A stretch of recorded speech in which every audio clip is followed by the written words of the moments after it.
This one throw. This one throw. Okay. So like you see, this one problem.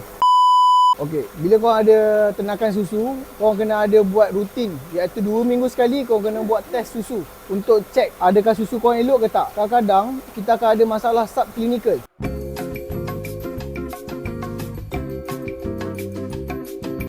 Iaitu kita nampak susu kita normal je, putih, tapi dia ada banyak bakteria dalam tu sebenarnya. Cara untuk kita kesan subclinical, kita boleh menggunakan produk CMT. Kita mixkan dengan susu. Nanti saya akan tunjuk contoh macam mana kita akan buat. Okey, cara nak check dia, kau letak pedal kau ni ke depan. So kat sini kau letak tip nombor 1, tip nombor 2, tip nombor 3, tip nombor 4. Kat situ kau boleh trace kat mana yang rosak sebenarnya, yang ada masalah subclinical. So kau buat macam ni, kau ambil. Tak payah banyak, sikit je. Supaya dia ni just untuk try je, test je.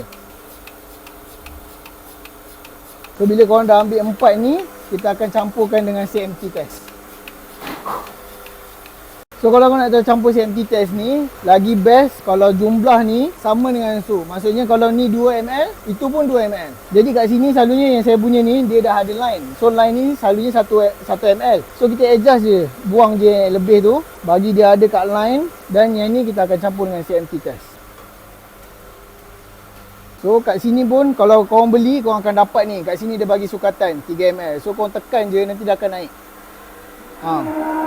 So kat sini 3 ml dengan 5 ml. Jadi korang tahu korang punya ni susu pun kena 3 ml juga. Baru okey. So korang letak untuk satu ni. Tu, lepas tu tekan lagi sekali. Sampailah semua sama step dia.